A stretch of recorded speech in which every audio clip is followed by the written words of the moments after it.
Artinya kui ngomong roh yo maksudnya sejati, ngomong hidup yo sejati, Nur Muhammad sejati, ngomong Allah yo sejati, yo iku pelakunya yo sitok.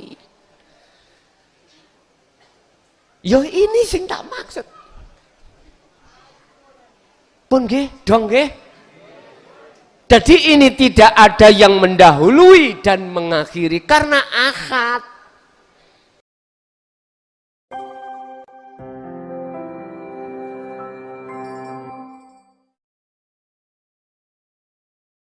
Nomor 2, 20 itu dibagi yang nomor 2 disebut sifat salbiyah.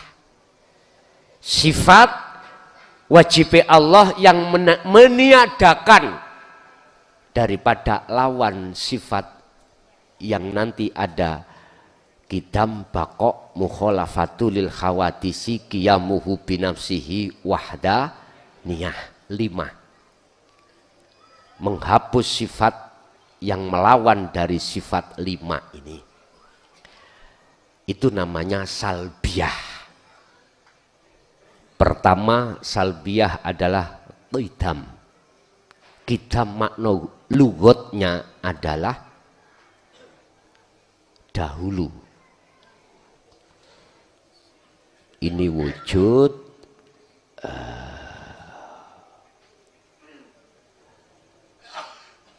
wujud, ini qidam. Qidam iku makna lughatnya adalah dahulu. Artinya ruh itu tidak ada yang mendahului, tidak ada yang mengakhiri.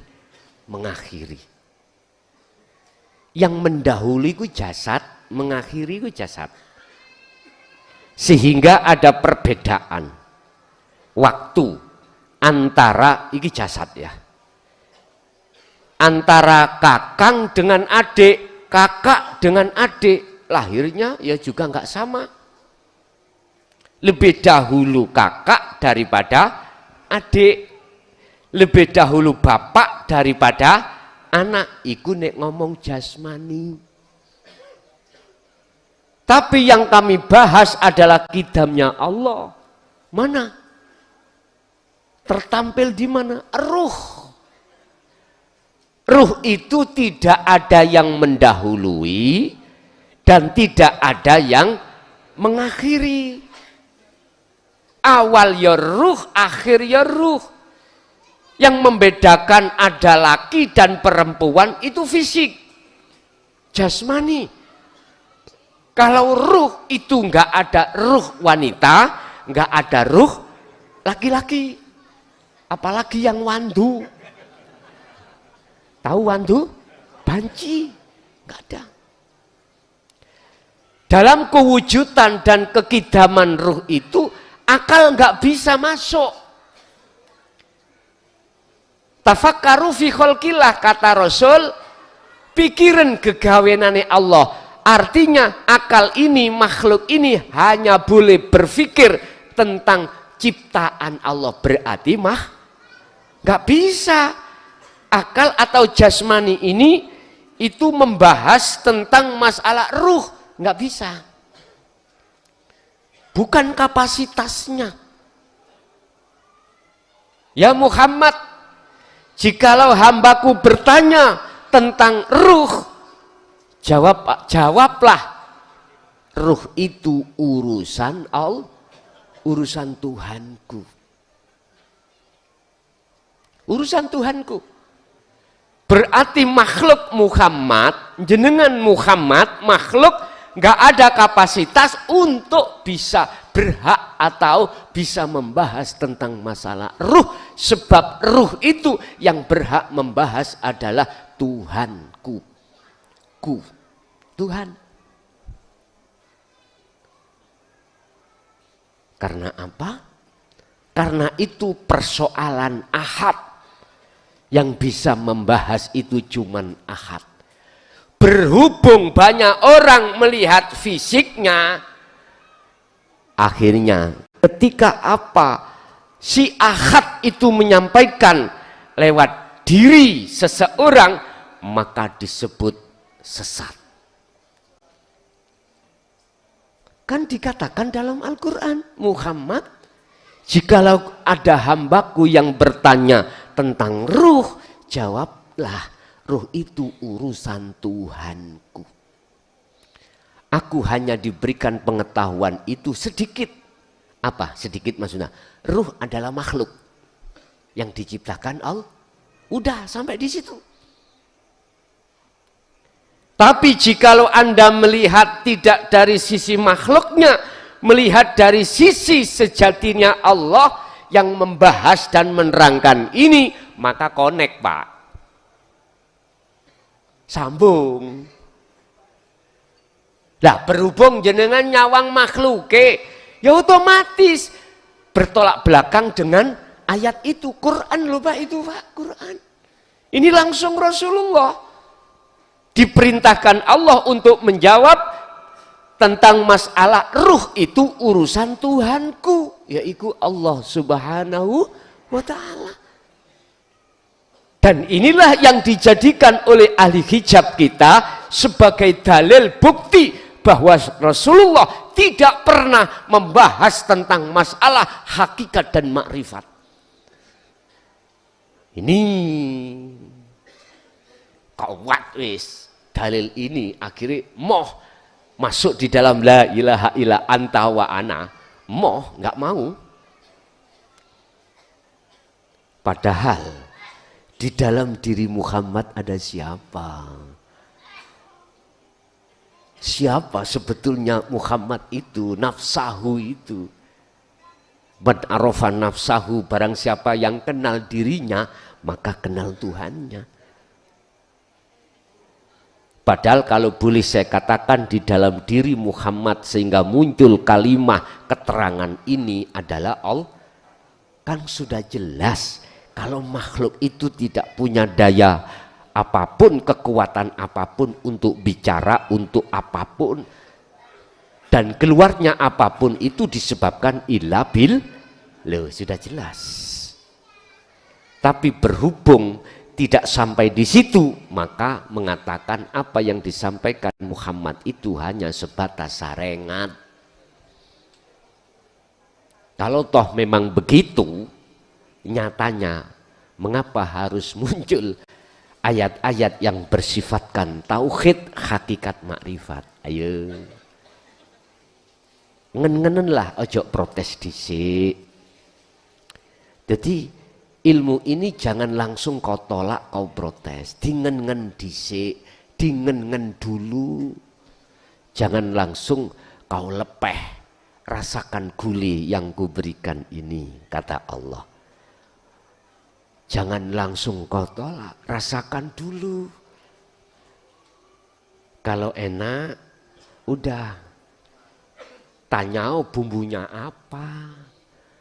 Baru Anda nanti akan lebih suka dan lebih senang, bahkan tidak mau untuk pisah dengan pembahasan gule tersebut. Jenengan yang sudah masuk dinu tauhid ini, ayo, pasti jenengan ada proses ngeten semuanya. Ketika sampean iku mendatangi satu majelis dan di majelis itu hanya membahas tentang ilmu kulit, pasti nolak hatimu. Wah, curai ning isine. Nggih mboten? Ngomong apa enggak tak joto siraimu. Masalahnya saya sendiri juga begitu, semuanya. Ini proses. Sama dengan yang menolak dengan tatanan dinu tauhid. Ketika saat disampaikan kiai ini membahas tentang ilmu, tentang tauhid, membahas ruh, wah dalil podo keluar tik pecotot.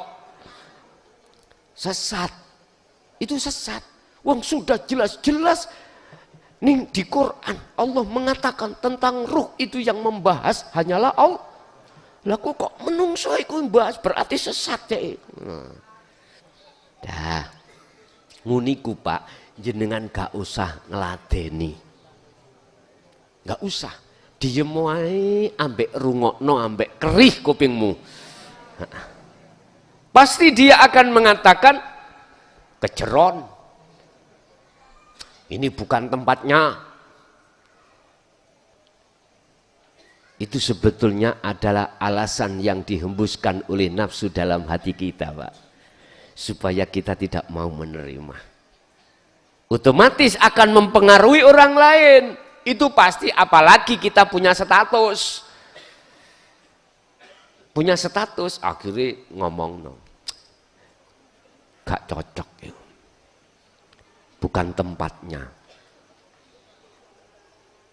Wis, jangan ikuti. Kadang-kadang agak lama dikit, no. Sudah, nggak ada pertanyaan, sudah. Belas gak ada pertanyaan, belas kalau. Aku ya penak tambahan cepet mulai. Jadi nggak betah, Pak. Tahu nggak betah nih? Duduk iki sudah nggak nyaman. Karena memang nggak cocok pembahasan nih. Dan itu terbiasa. Dan itu juga jangan kau benci. Karena setiap diri manusia punya proses masing-masing. Nggak apa-apa.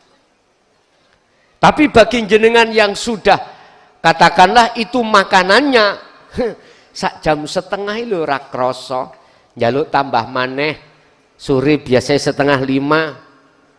Wah, jadi dimajukan jam 4 besok ya, jam 4. Tapi yang di luar mesake, Pak, yang kerja, Pak, tidak bisa mengikuti mulai awal. Ya wis, gimana nantinya. Saya juga tadi dapat WA juga begitu. Gus, kalau dimajukan jam 4, bagaimana kami yang biasanya itu live streaming pulangnya jam 4. Pulang kerja loh, Pak, jam 4, belum perjalanan nanti. Dimohonkan untuk tetap jam 4:30 bagaimana? Tak jawab cekak, ojo kakean cocot. Besok opo jari Gusti? Wis ngono ae wis. Wis langsung ono gambar ngeten-ngeten, Pak. Embuh napa niku? Ya wis sembuh. Kan bisa melihat siaran tunda gitu. Saged siaran tunda, saged. Pun. Kidam dahulu. Artinya ruh itu tidak ada yang mendahului, Pak.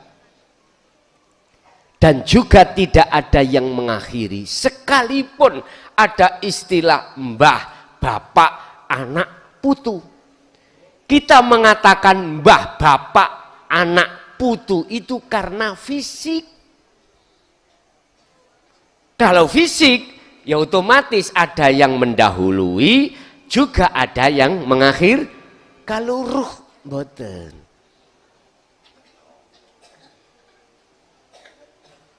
Udah, walaupun ini berseberangan dengan akidah secara syar'i, akhirnya sampai bingung, udah nggak apa-apa, tahanan aja, tahanan. Ngini lho, Pak, nanti Anda itu kalau betul-betul sudah ditaruh dalam musyahadah, dikatakan makrifat bertemu Allah, antara nama Allah, nama Nur Muhammad, nama roh, nama hidup, itu nggak ada. Artinya kui ngomong roh yo maksudnya sejati, ngomong hidup yo sejati, Nur Muhammad sejati, ngomong Allah yo sejati, yo iku pelakunya yo sitok. Yo ini sing tak maksud. Pun nggih, dong nggih. Jadi ini tidak ada yang mendahului dan mengakhiri karena akad. Loh Gus, bagaimana keterangan yang itu dimasukkan surga, dimasukkan neraka? Lah ngoten nggih. Banyak dan itu dapat bidadari 7 ditambah mana? Waduh iku Iku merantak lagi dengan urusan ilmu syariat mana.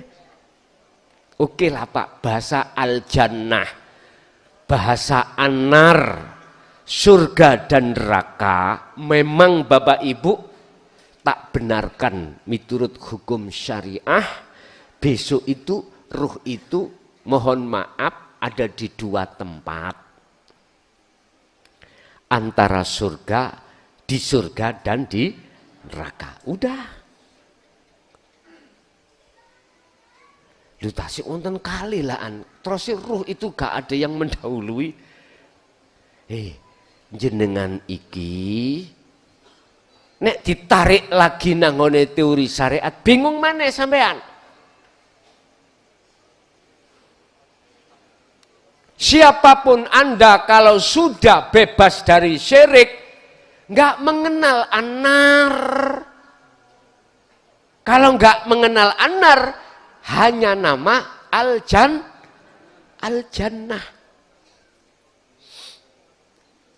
Al-jannah. Terus anar. Dalam istilah logika, manakala jenengan ini sudah tidak buta, apa yang menutupi mata jenengan, maka tidak akan mengenal gelap. Itu loh maksudnya. Jadi gelap nggak ada sudah. Karena jenengan sudah tidak buta. Bagaimana mungkin kita akan mengenal terang, lah wong kita buta. Jelas nggih? Lah sebutan ada dua itu, sebutan ada dua. Al-jannah dengan an-nar. Itu masing-masing. Kok disebut dua itu karena kita masih belum menyatakan antara al-jannah dengan an-nar. Siapapun kita manusia kalau sudah merasakan sesungguhnya an-nar, mesti nggak mau. Nggak mau. Ketika nggak mau, maka ada reaksi untuk masuk al-jannah. Artinya gini Pak, kok menungso iki mau ngerti sejatine an-nar di dunia ini, nggak mungkin masuk. An-nar itu Pak, hati panas, sifatnya an-nar kan panas. Dikarenakan kita melihat makhluk. Dikarenakan kita melihat makhluk, apalagi makhluk itu berupa nggak enak. Akhirnya marah-marah, mendongkol hati sampean.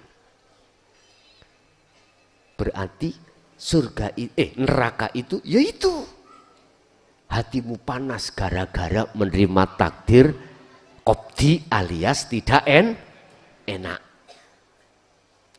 Sekarang menerima takdir yang enak. Kita nikah dapat wanita kembang desa. Kau tinggal keluar kerja mesti ketakutan kau. Berarti gelisah toh jenengan? Takut istrimu didotol. Loh, ya. Bentuk gelisahnya itu macam-macam, yaitu panas, neraka. Neraka. Kita habis dapat warisan Pak miliatan, dikira tenang ngono, nggak bisa. Bingung daleke sampean, engkok krungu kok diutang rek terus. Bingung karepe dhewe, takut kena perampok, takut kena diambil orang. Ketakutan kita itu sudah dikatakan an-nar, neraka. Jikalau Anda tahu kalau hakikatnya neraka itu seperti ini, gak mungkin jenengan ini akan masuk di dalam neraka. Gak mungkin. Berhubung kita tidak tahu an-nar itu sejatinya itu bagaimana, maka nyun sewu bandino jenengan iki masuk di dalam an-nar nggak terasa. Subhanallah. Tapi bagi mereka yang sudah sampai pada akhirat, nah ini sudah masuk pada hakikatnya jannah surga, nggak akan mengenal an-nar. Artinya apa? Dikasih enak, takdir atau enggak enak, basti ataupun kopdi, enggak jadi rokok, enggak jadi panas, jadi tatmainul kulub, antenge ati, sebab ala bidzikrillahi tatmainul, karena hatimu berzikir pada Allah, sadar kalau semuanya yang wujud Allah, lepas keakuan dirimu, maka yang ada adalah Allah. Apa mungkin Allah mlebu neraka? Artinya apakah mungkin Allah tersiksa? Enggak. Itulah maksud saya Bapak Ibu. Jadi sifat kidam itu terdahulu karena tidak ada yang anyar, yang baru. Kidam iku dahulu. Ketika saat sampai sudah memfanakan yang anyar disebut makhluk, maka inilah yang kumaksud sifat kidamnya Allah wajib di dalam salbiyah. Ketika jenengan sudah memfanakan diri, ruh itu sudah tiada, maka enggak ada selain ini. Maka boleh dong saya mengatakan ruh itu ini. Ya.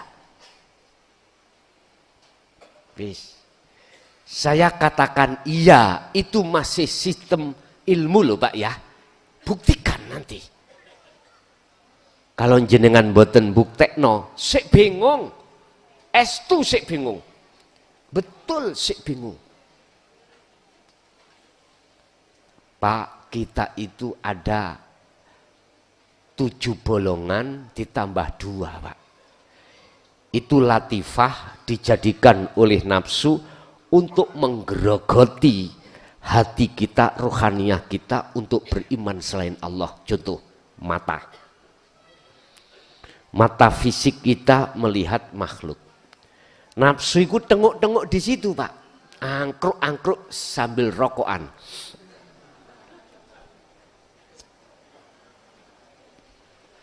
Nyuantai. Gandengannya rokok adalah kopi. Ketika sampai melihat apapun, pergerakan apapun, nafsu iku ngomong, kalakal kandhanono roh. Nggih. Sing obah iku godhong. Kongen percaya sing duweni obah sifat iku godhong. Sing duweni sifat melaku iku si A si B, sing nyolong kates iku si A si B. Oh ya. Akhirnya ngomong nanggone roh sampean, akhirnya roh sampean iku percaya. Itulah nafsu lewat mata 2 ini membikin rohaniah kita untuk beriman selain Allah dalam hal konteks apapun.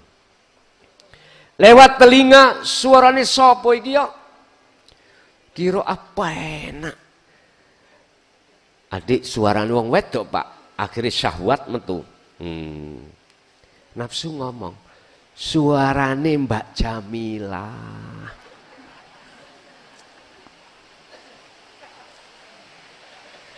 Jenengan dipaksa untuk beriman suara itu milik Mbak Jamila. Akhirnya beriman nang Mbak Jamilai. Nafsu itu seperti itu.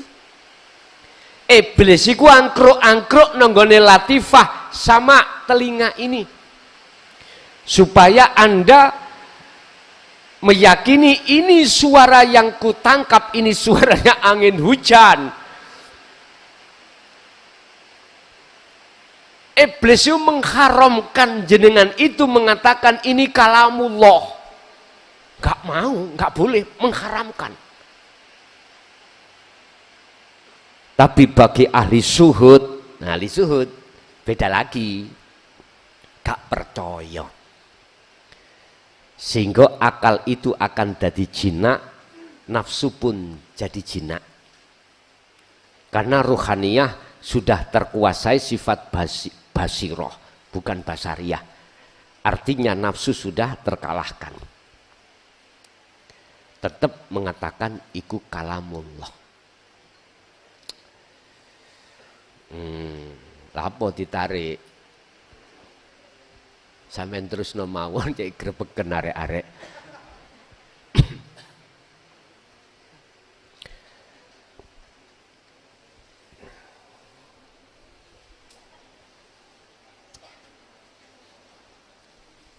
Lewat hidung.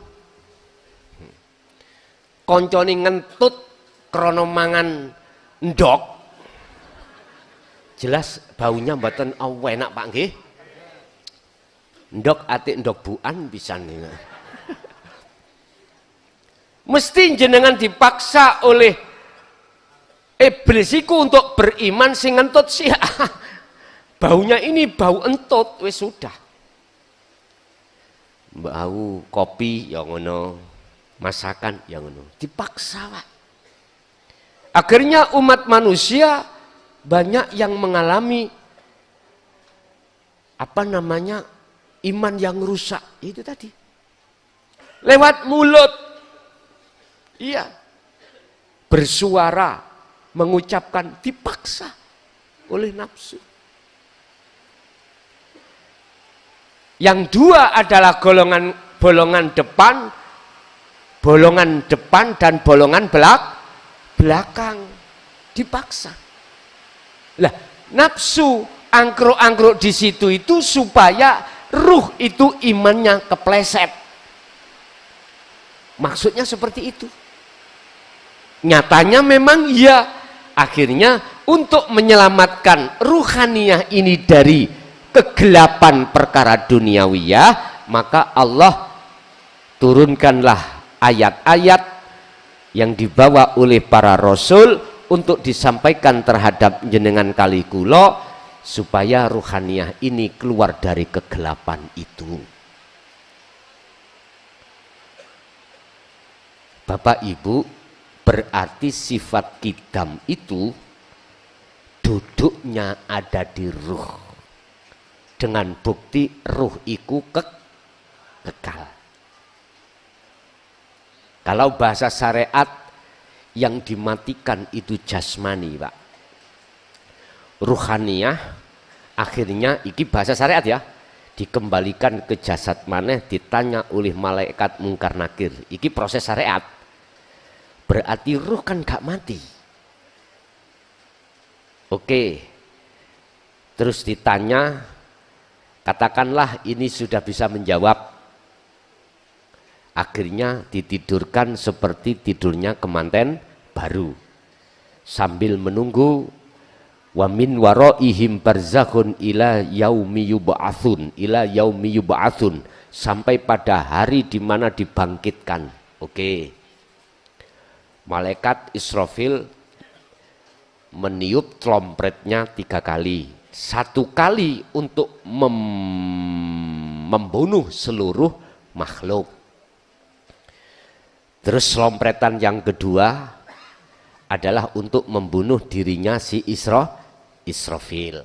Tinggallah hanya iki prosesnya disarengat. Tapi lupa kita, tinggal 1 yang tidak mati tadi. Adalah gak diterangkan slompret iki. Katanya tinggal Allah, tapi slompretnya mana? Gak dijelaskan, mungkin lupa ya. Tapi tidak terasa.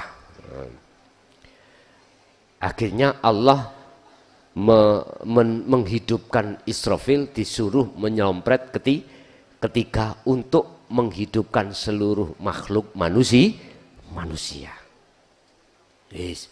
Yang alasannya secara syariat disuruh mempertanggungjawabkan ketika saat ada di dunia. Terkait masalah amanah tadi, tidak mau untuk menyembah selain Allah. Dipertanggungjawabkan. Wis iki bab sarengat. Berarti ruh tadi tidak mati hakikat. Walaupun jasadnya itu sudah dipendam, berarti ruh tidak mati. Sehingga ada ulama ahli tasawuf mengatakan ruh itu kekal. Buktinya hidup kembali. Dengan proses ketika saat mati dihidupkan, dimatikan kemudian dihidupkan kembali. Kita kalau membahas dengan proses-proses ini nggih bingung, Pak. Nggih bingung. Lah, kita kalau sudah masuk di dalam pendidikan tauhid, intine mek ngene tok. Sing dimaksud kekal itu hanya Allah, ya. Jangan kau muncul nama ruh di dalamnya itu ada selain Allah. Sehingga ahli syuhud masuk di dalam kategori syuhudul wahdah fil kasroh wa syuhudul kasroh fil wahdah, ada di situ. Artinya mengesakan di dalam banyak dan membanyakkan di dalam keesaan, dan banyak di dalam esa. Berarti taruhannya jenengan harus tiada dirimu terlebih dahulu. Gus, tambah suwe sama tambah munggah tambah bingung no wong. Gus. Aku yo melok bingung kok. Ya wis ayo dinikmati, ayo dinikmati. Udah. Tak simpul nih wais, cekak bingung-bingung. Berarti sifat kidam itu manggonnya tempatnya di ruh. Karena ruh kekal, Allah ada di situ. Setelah kidam di dalam sifat salbiyah, apa? Bako. Bako artinya kekal. Lah inilah bagaimana caranya Anda itu masuk di dalam ruh itu kekal. Ya harus kau lepas imanmu kalau ruh itu tidak kekal. Bisanya ruh itu Anda itu mengatakan kekal, bahasa ruh itu hapusen. Berarti siapa? Allah. Bahasa ruh di dalam jiwamu itu hapusen. Akhirnya la ibsorun wa mubsorun wa basorun. Nama-nama itu sudah tiada, sehingga secara lesan kau mengatakan ruh itu makhluk, ning di dalam hatimu ruh itu Allah. Wis. Bah gempar banda gak ngereken raimu. Pun. Kekekalan berarti ada di ruh. Buktinya secara syariat mengapa ada proses dimatikanlah kau, asale mati dihidupkan, kemudian dimatikan dihidupkan kembali. Berarti sifat hidup itu tidak bisa lepas dari dirimu. Istilah jenengan bahasa syariat jenengan tangi tidur, tangi. Ketika saat kau tertidur jasadmu sudah tidak ada. Saya katakan tidak ada ketika saat Anda tidur bermimpi apapun, nggak tahu jasadmu kemana. Saya tadi katoan opo gak, mujur kemana saya olehnya tidur, terus pakai kasur opo ndak, waktu jenengan tidur berpikir seperti itu? Enggak. Karena matilah kau, sudah dimatikan. Tapi di dalam kematianmu kau bermimpi. Lah, ketika kau mimpi, ruhaniyahmu itu mengatakan nyata. Seperti itu nanti kau mati, itu seperti itu. Justru kau tatkala secara syar'i mati akan masuk pada kehidupan yang nyata. Nyata.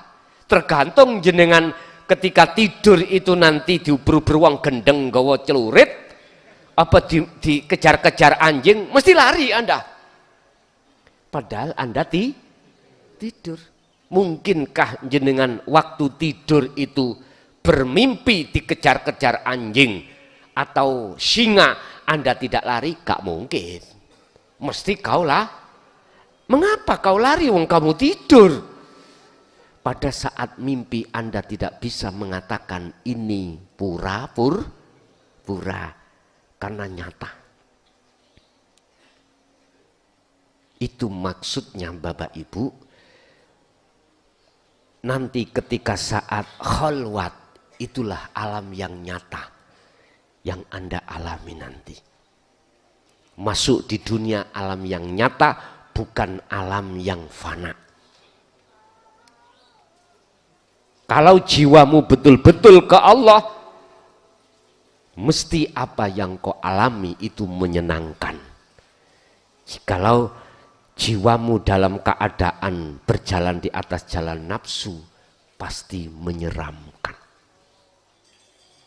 Sebenarnya jenengan ini, tidur itu sebetulnya adalah matimu.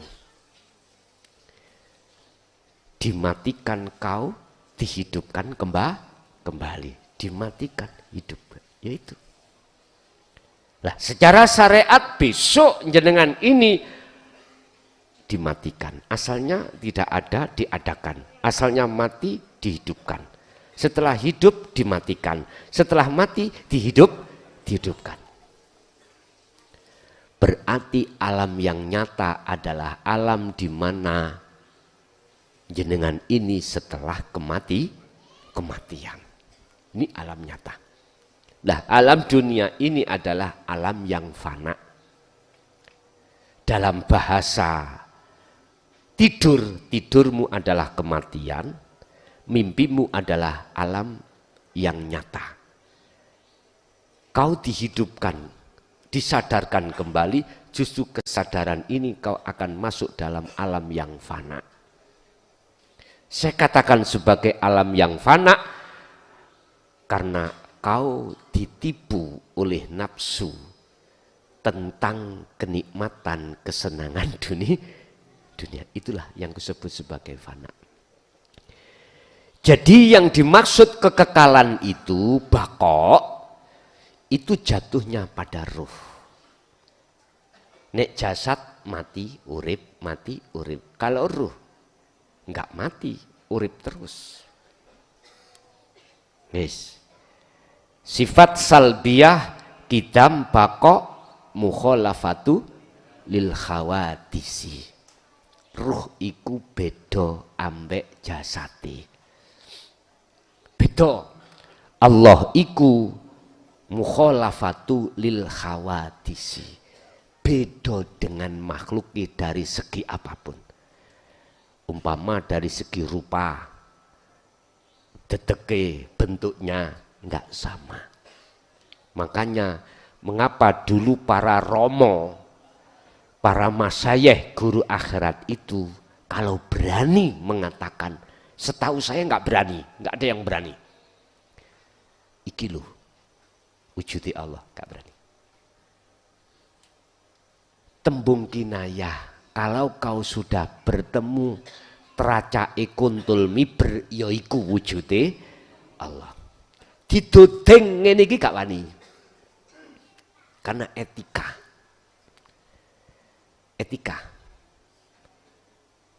Enggak berani. Etika. Belum waktunya. Etika. Paling kita bicara, carilah susuane angin. Carilah galie kangkung. Kalau kau sudah ketemu itu, itulah wujudnya Allah. Ternyata ya kosong iki. Didodeng ngeten mboten wantun. Didodono. Enggak. Disuruh cari sendiri karena etika. Apa etikanya? Supaya tidak menjadi fitnah. Berhubung aku wis gelek difitnah, mesisan. Ya udah, wis belenger aku, belenger ya. Justru ketika saat dikasih tahu seperti ini, membuka kemudahan jenengan ini untuk bermusyahadah, membuka gampang ambean. Apalagi dikasih dasar-dasar Qur'annya ini loh. Seperti itu, malah tambah mantep.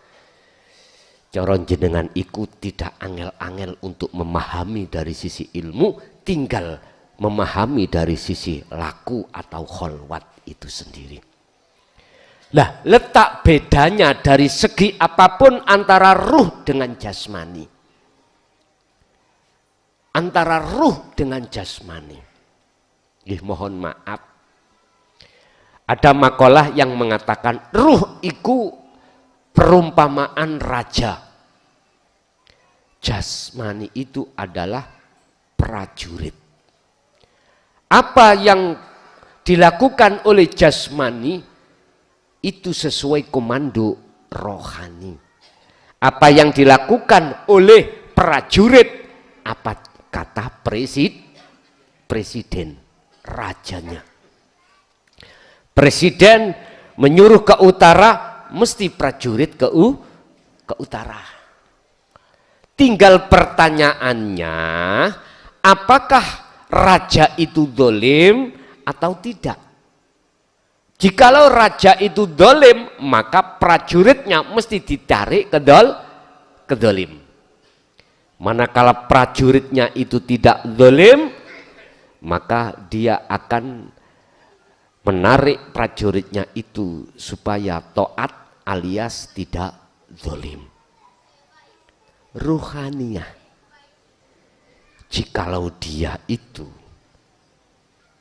dipengaruhi oleh nafsu iblis itu mesti zalim. Mesti zalim. Bentuk ruhaniyah kita zalim pada Allah, ada perbuatan syirik. Keadaan iman kita terhadap selain ini, itu pasti. Otomatis jasad itu mengikuti apa yang dikomando oleh ruhaniyah. Jangankan aktivitas yang dilakukan jasmaniah di luar sholat, di dalam sholat pun mengapa akal kita selalu ingat selain Allah? Itu karena komando di dalam ruhaniyah ini dolim pada Allah. Itu pasti, Pak. Sehingga Syekh Ibnu Athaillah mengatakan husnul a'mali nata iju husnil ahwal mingkol bin zahidin. Su'ul a'mali nata iju su'il ahwal mingkol bin rohibin. Cara Quran surat Maidah ayat 27, innama yataqabbalullahu minal muttaqin. Perilaku dohir itu apa kata batin? Perilaku jasmani apa kata rohani? Kalau rohaniyahnya condong nang Allah, otomatis jasmaniyahnya itu ya condong nang Allah. Akal akan giring untuk ke Allah juga. Tapi ruhaniyah kita itu condong nang selain Allah, terhadap selain Allah, otomatis jasad juga begitu. Condongnya pada selain Allah, iku otomatis wis gak kena diganggu gugat. Iku sistem ibarat sepur, Pak. Ada rel. Antara rel sepur yang berjalan ke barat, ada rel yang berjalan ke timur. Miturut sistem yang dari arah timur ke barat harus melewati rel ini, ya nggak bisa yang namanya apa ini? Sepur itu lewat tempatnya sepur atau kereta api yang mengarah ke timur, nggak bisa sendiri-sendiri. Karena sifatnya rel itu ada mengunci. Kecuali terperosok loh, Pak ya. Kita nggak bicara terperosok. Kita mengatakan sistem. Sama. Kita itu ditunggu bolongan dua. Ruh ini ketika Di dunia ini ditunggu Allah bolongan dua. Satu bolongan yang gelap, satu bolongan yang terang. Nek rile kita ruh itu di dunia itu mingkol bin rohibin, pasti bolongan gelap. Ya ini yang disebut barzah. Ini. Tapi ketika saat di dunia real roh Anda itu ada di di bolongan yang padang atau yang terang, pasti masuknya di situ. Nggak mungkin keliru, Pak. Nggak mungkin. Buka di dalam surat Al-Baqarah 257. Dua ruh yang realnya beda-beda. Nggak akan tertukar. Allahu waliyul ladina amanu yukhrijuhum minadz-zulumati ilan nur walladzina kafaru awliya'uhumut taghut yukhrijunahum minan nuri iladzulumat. Jelas sudah. Ya oke, pilih yang mana terserah Anda. Kembali ke pembahasan mukhalafatul lil khawatis. Berarti letaknya beda dengan makhluknya itu hidup ini. Batin iki gak podo ambek wujude do zahir. Wis, ngen-ngenen lah. Ngen-ngeno. Inilah proses-proses Anda untuk mengenal jati diri nanti. Wis. Qiyamuhu binafsihi, berdiri sendiri. Artinya Allah itu tidak ada yang mendirikan. Berdiri sendiri dalam hal konteks penguasaan alam dunia, Allah nggak butuh. Pembantu nggak butuh. Beliau sendiri. Lah letak qiyamu binafsi bagaimana? Kalau Allah sendiri yang berkuasa, mengapa harus ada malaikat? Gitu ya. Malaikat Israel sing jabut nyawa, apa Gusti Allah itu enggak kuasa? Katanya sendiri, mengapa harus ada malaikat? Entah iki biyen sing kucluk sapa ya. Sebetulnya enggak kucluk.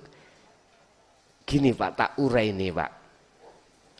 Amantu billahi wa malaikatihi wa kutubihi wa rusulihi ila akhiri ayat. Kita beriman pertama kepada Allah, bahwasanya Allah itu innallaha ala kulli syai'in qadir, menguasai sendiri. Artinya Bapak Ibu, walaupun muncul nama malaikat, muncul nama nafsu yang menggoda, muncul nama ruh yang sowan ing ngersane Allah, atau muncul nama ruh yang begini begitu, muncul nama hayawan begini begitu, masuk kau di dalam hidup. Wes. Kalau tidak ada hidup di dalam diri malaikat, gak mungkin Pak Israel iso njabut sendiri. Jangan pandang makhluknya, gitu loh maksudnya. Jangan. Imanmu akan benar-benar hak bahwasanya Allah itu qiyamuhu binafsihi, maka Anda harus lepaskan selain Allah dalam dirimu. Berarti di dalam Ridwan, Malik, Israel, Mungkar Nakir, Allah yang ahad di situ. Memang syariat harus mengenalkan iman-iman sampai 6 itu. Gitu? Iya. Itu proses illallah, illahuwa. Cuman menurut saya, jenengan jangan di sini terus. Biar tahu sebetulnya siapa. Biar tidak menuduh Allah bahwasanya Allah itu pakai pembantu. Kalau jenengan masih ada iman selain Allah itu berkuasa, selain Allah itu berperan, maka secara enggak langsung kita telah menyekutukan Allah. Kalau bahasa manusia, roh dan jasad qiyamuhu binafsihi iki, cara wong lahir saiki bisa berdirinya itu nek wis wayahe. Wayahe ngadeg ya ngadeg dhewe. Wayahe berdiri ya berdiri sendiri. Lihat prosesnya anak kecil. Pertama dia itu nggak bisa tengkurep.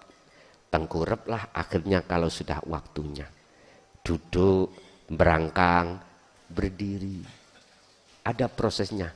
Qiyamuhu binafsihi, beliau itu berdiri sendiri artinya tanpa nyun sewu campur tangan orang lain. Si bayi sendiri, anak kecil sendiri kalau sudah waktunya berdiri ya berdiri. Lah terus maksudnya qiyamuhu binafsihi itu bagaimana? Ruh itu Pak, bukan jasmani. Kalau bukan jasmani, lah itu nyatanya jasmani yang begini, begitu, makan, minum. Yun sewu, tadi saya katakan kalau raja itu mau menyuruh prajurit ke arah barat, maka prajurit berjalan ke arah barat. Sebetulnya itu perilakunya ruh, bukan jasad. Apa gerakan makhluk ini sejatine gerakane Allah. Ngoten lho niku. Apa gerakannya jasmani ini sebetulnya gerakannya ruh. Oke, saya tak berdiri. Timbullah bayang-bayang saya. Ketika saat berjalan ke arah selatan, bayang-bayang ya berjalan. Pertanyaannya, jikalau kau melihat bayang-bayangnya, mesti kau beriman kalau bayang-bayang punya gerakan. Sepanjang jenengan iki melihat bayang-bayang, sepanjang itu jenengan itu menuduh bayang-bayang punya gerak. Sepanjang jenengan iki melihat makhluknya, maka pasti Anda memandang bahwasannya imanmu itu yang bergerak itu makhluk. Tapi lain kalau Anda memandang sayanya, aku sing kok pandang, mesti Anda itu tidak akan beriman bayang-bayang punya gerak. Contoh, ketika aku bergerak ke arah barat, ke arah utara, bayang-bayang ikut. Kalau ke selatan, kalau diem, kalau Anda mengatakan bisa bergerak sendiri, mengapa kok jegideg? Kalau saya berhenti, mengapa dia kok Ayo. Lah, disinilah Pak, tergantung jenengan melihat siapanya. Kalau jenengan melihat makhluknya, jelas Anda akan beriman bahwasanya makhluk punya gerak. Tapi jikalau kau memandang hidupnya, Allahnya, kau pasti tidak akan beriman kalau makhluk itu punya gerak. Sehingga ketika Anda melihat pergerakan apapun, mesti kalau sudah ke hakul basiro, iku sing gerak Gusti. Itu disebut af'alullah. Berdiri sendiri, menguasai sendiri. Anda akan tahu dan paham tentang qiyamuhu binafsihi manakala Anda sudah tidak memandang makhluknya. Artinya keadaan dirimu sudah tiada selain Allah. Nanti kalau sudah laku wahdaniyah, lah ini timpai wahdaniyah. Langsung wahdaniyah sifat salbiyah, sifat wajib Allah yang nomor 6. Wahdaniyah makna sawiji, artinya Bapak Ibu, Anda akan paham tentang sifat wahdaniyah yang sebagai sifat salbiyahnya Allah manakala Anda sudah dimusyahadah.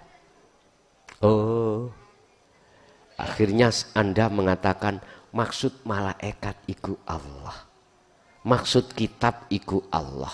Amantu billahi wa malaikatihi wa kutubihi wa rusuli. Oh, maksudnya wa rusulihi iku Allah. Wahdaniyah makna sawiji. berarti banyak iku mang tunggal. Si. Niku si Kang leren si Kang.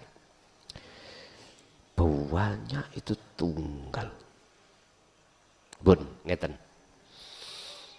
Kau akan masuk di dalam wahdaniyah Allah, makna tunggal iku jangan dilihat macam-macamnya nama. Sampai harus sibuk siapa sejatinya yang di dalam nama itu. Di dalam si A, si B, si C, si D, A, B, C sampai Z buangan. Kita diajari oleh sifat Asmaul Husna, sifat Allah, nama Allah 99. Mulai Ar-Rahman, Ar-Rahim sampai As-Sabur. Hilang ono Ar-Rahman, Ar-Rahim sampai As-Sabur. Di dalamnya cuman Ahad. Iki lho wahdaniyah makna sawiji. Berarti Ar-Rahman Ar-Rahim sampai As-Subur dicecep dari sisi seret nama Allah, sehingga jenengan akan menemui nama yang ke-100, bukan hanya 99. Ditanya makna atau nama Allah, sifat Allah 99 yang disebut Asmaul Husna yang 100 itu yang mana? Ana itu loh Pak. Ana. Ingsun itu loh Pak. Hidup itu loh Pak. Hidup, ana, ingsun, Allah sudah tidak ada bedanya. Sudah tidak ada bedanya. Berarti diem. Anda diem. Inilah makna wahdaniyah. Makna sawiji. Tempatnya di ruh. Lah, ruh itu tidak ada yang awal, tidak ada yang akhir. Tidak ada yang awal dan tidak ada yang akhir. Anda mengatakan awal, ada yang akhir karena jasmania itu sampai melihat. Jangan melihat jasmania. Jangan melihat. Kalau kita masih melihat jasmania, tidak bisa Pak. Enggak bisa. Bapak Ibu, jadi wahdaniyah itu makna tunggal itu, walaupun ada ruh dalam diri saya, diri jenengan, itu sudah tidak ada. Artinya sudah tidak ada bongso-bongso dohir ini. Sehingga inilah yang kumaksud, tidak ada murid, tidak ada guru. Nanti kalau jenengan iki 100% tidak pernah bisa digoyang imanmu itu kalau sudah dimusyahadah. Oh gitu.